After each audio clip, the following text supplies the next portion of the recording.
El aprendizaje virtual reemplazó drásticamente los escenarios presenciales de aprendizaje. Entonces, me está hablando de dos aprendizajes. Por un lado me habla del aprendizaje virtual y por otro lado me habla del aprendizaje presencial. Ahora, dice que el aprendizaje virtual reemplazó drásticamente a los escenarios del aprendizaje presencial. El sujeto educativo dejó de lado el contacto social, o sea, dejó de lado a sus amigos para entrar en contacto directo con los dispositivos digitales, o sea, celular, laptop, tablet. La relación entre educador y educando, o sea, entre profesor y alumno, se volvió asimétrica, o sea, no había una equidad, no había una igualdad.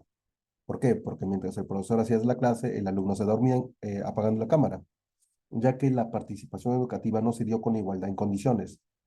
Por ello, es importante considerar que en el proceso de aprendizaje, el sujeto aprende a interactuar con otros grupos que difieren en tradiciones, costumbres o creencias.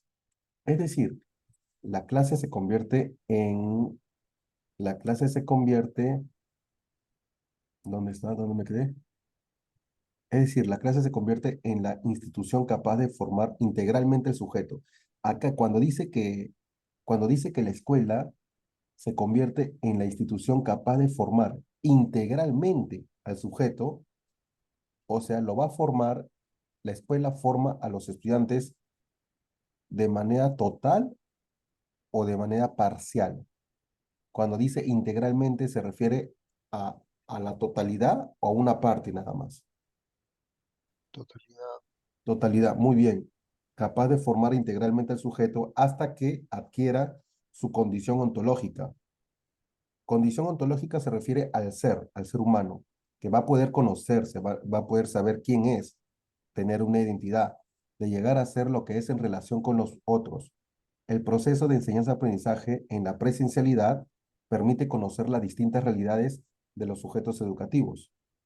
O sea, esta presencialidad ayuda a que el estudiante conozca distintas realidades, conozca distintas realidades de sus compañeros, o sea, de los sujetos educativos. Por ejemplo, la permanente convivencia del educador en el aula de clases le posibilita, en términos de Narvarte 2008, reconocer los trastornos que perturban el aprendizaje. O sea, el docente en una clase presencial puede reconocer rápidamente los trastornos que perturban el aprendizaje. En cambio, en el virtual no se puede hacer eso.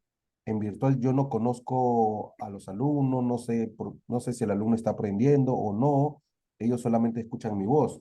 En cambio, en la presencialidad sí puedo, a partir de algunos detalles, yo me puedo dar cuenta si el alumno está aprendiendo o no, a partir de la observación.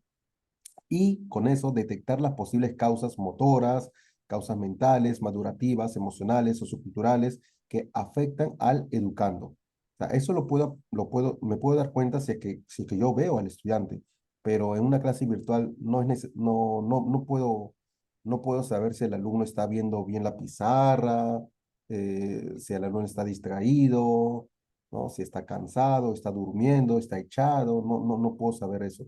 Entonces, esto de la formación integral es un aspecto positivo, es un buen argumento para decir que la clase presencial es mejor que la clase virtual. Un aspecto más en asistir físicamente a las aulas es considerar que el desarrollo humano ocurre en una serie de etapas diferenciales, donde el proceso de aprendizaje se adecua a la edad del sujeto educativo y tal proceso es verificado mediante las actividades propuestas en el aula de clases y la evaluación de la ejecución de las mismas. Claro, ¿esto qué quiere decir? Que, bueno, en una clase presencial todos los estudiantes tienen la misma edad y las dinámicas que se emplean van a ser dinámicas según la edad del estudiante. O sea, no voy a colocar a varios estudiantes en una clase virtual, estudiantes de diferentes edades bueno, no se sabe qué dinámica se puede emplear porque son de diferentes edades.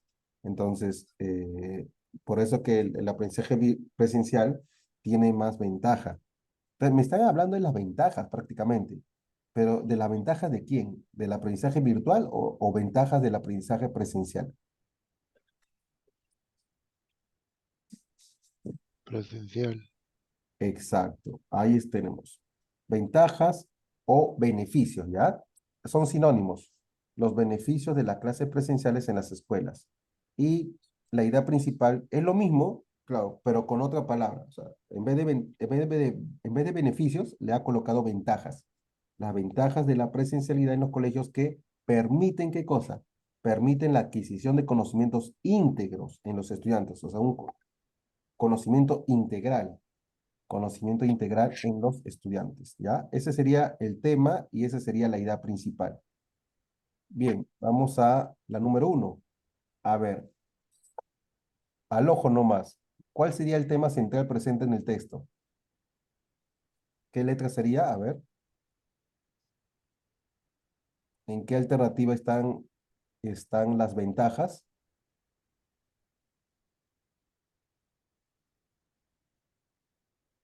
La D. La D, ahí están las ventajas. Oh, oh. El tema, La B. la B, la B. Claro, la B, la B. Los beneficios de las clases presenciales en la escuela. La socialización en el proceso educacional de los discentes. No, debería ser docentes, pero en el proceso educacional de los docentes, no, pero lo que van a aprender es un proceso educativo para los estudiantes, no para los docentes. Entonces, la B sería, ¿ya? Y en la 2 recuerden que cuando me piden la idea principal, o sea, es lo mismo que el tema, pero más extenso. Ah, ¿en qué alternativa de la número 2, en qué alternativa se parece a la B? ¿Qué alternativa se parece a la B?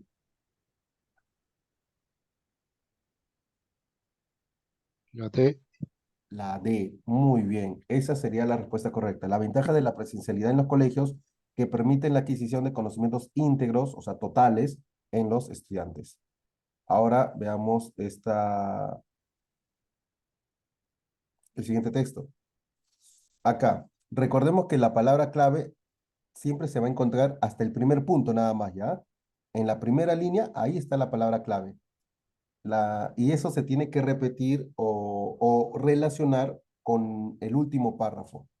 La expansión del comercio del guano peruano a mediados del siglo XIX se alcanzó con relativamente poco esfuerzo. A ver, ¿qué es lo que se alcanzó relativamente con poco esfuerzo a mediados del siglo XIX? ¿Quién sería el sujeto de la oración? ¿Quién es el sujeto? Sujeto, verbo, predicado. ¿Quién es el sujeto aquí? El sujeto es grande, es extenso. ¿Cuál sería el sujeto? ¿El guano peruano o la expansión del comercio del guano peruano? ¿Cuál sería el sujeto?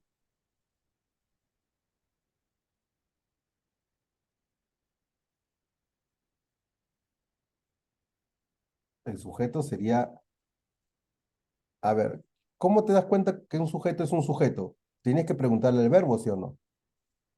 ¿Qué se alcanzó con relativamente poco esfuerzo a mediados del siglo XIX? Y la respuesta vendría a ser el sujeto. Ah, se alcanzó la expansión del comercio del guano peruano. Ya, eso fue lo que se alcanzó. No el guano peruano, sino la expansión del comercio del guano peruano. ¿Ya? Todo ese es el tema.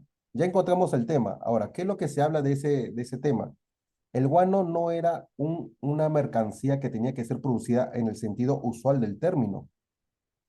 Los pájaros lo depositaban. O sea, el guano no era una mercancía que tenía que ser producida en el sentido usual del término. O sea, no tenía que haber un proceso, ¿no? Como el sistema de producción del cual hablaba Marx, ¿no?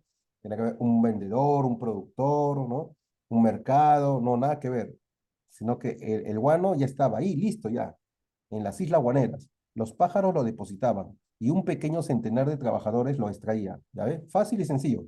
Solamente lo depositaban las aves y los trabajadores lo extraían. Y es más, ni siquiera tenían que ir a ningún puerto porque ya los barcos iban y se llevaban el guano. O sea, todo, no se tenía que trasladar de un lugar a otro. O sea, no había gastos de traslado, nada de eso. O sea, el guano eh, estaba ahí, listo para venderlo. O sea, el dinero estaba botado y el dinero estaba ahí, ¿no? Debido a que no era necesario ningún procesamiento y estaba ubicado en pequeñas islas, no había costo significativo de transportarlo a barcos en alta mar. Más aún, era un guano muy superior. ¿Por qué dice que el guano era muy superior? Pues la falta de lluvia de la costa impedía que sus componentes de nitrógeno fuese removido. ¿Y por qué es importante que el guano tenga nitrógeno? Porque el nitrógeno es el alimento más importante de las plantas. Ah, por eso que lo van a utilizar como fertilizantes. Claro, pues mira, a las plantas le encanta el fertilizante. ¿Y dónde está el fertilizante? En el nitrógeno. ¿Y dónde está el nitrógeno? En el guano. Ahí está. Y los guanos de otros lugares más húmedos del mundo contenían mucho menor cantidad de este. O sea, solamente en el Perú, nuestro guano tenía bastante nitrógeno.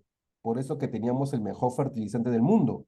De hecho, el Perú tuvo virtualmente un monopolio de guano nitrogenado. O sea, éramos los únicos, por eso se llama monopolio. Y con el comercio, o sea, con la venta del guano, por ejemplo, del nitrato de soda, también peruano, relativamente poco desarrollado y con muy poco material de amoníaco, produciéndose en fábricas europeas o norteamericanas. Esto significaba un monopolio de los fertilizantes nitrogenados en general. El comercio tuvo otras dos características monopólicas. ¿Cuáles eran esas dos características monopólicas? O sea, dice que, acá dice, si nos damos cuenta, el Perú tuvo virtualmente un monopolio de guano. O sea, él es el único país que vendía un buen guano, un buen guano. O sea, esas características, ¿cuáles eran esas características monopólicas? Habían dos, dice, ¿ah? Número uno, el guano fue de un solo dueño después de 1842. O sea, el gobierno peruano era el único dueño del guano. Esa era una característica monopólica. Y la segunda característica, ¿cuál era? La exportación fue puesta en manos de los contratistas a quienes se les otorgó el derecho de venta exclusiva en mercados específicos. O sea, nadie más podía vender el guano, solamente los contratistas. O sea, tenemos ahí dos características monopólicas. Primera característica, el gobierno peruano fue el único dueño. Y segunda característica, de que los únicos que podían vender ese guano eran los contratistas. Esta forma tan coherente de organización significó que el mercado, que el comercio, podía, si así deseaba, controlarse rigurosamente desde el centro y que el monopolio de la mercancía natural podía explotarse plenamente. La propiedad del gobierno significó también que la nación peruana podía demandar las recompensas en vez de estar estas dispersas entre una serie de aventureros comerciales extranjeros. Con tantas ventajas, entonces acá el autor nos está hablando de las ventajas, ¿ah? Ventajas. El autor está hablando de las ventajas. No de las desventajas, sino de las ventajas. Con tantas ventajas, el Perú, como señaló un entusiasta observador en el año 1857, estaba destinado, o sea, nuestro país estaba destinado a convertirse rápidamente en el país más rico y feliz de la Tierra. O sea, nos está hablando de las ventajas, ¿no? ¿De las ventajas de quién? ¿De las ventajas del guano o de la expansión del comercio del guano? Bien, entonces, ya tenemos el tema, ¿no? La expansión del comercio del guano. Y si le agrego un verbo, se convierte en idea principal. La expansión del comercio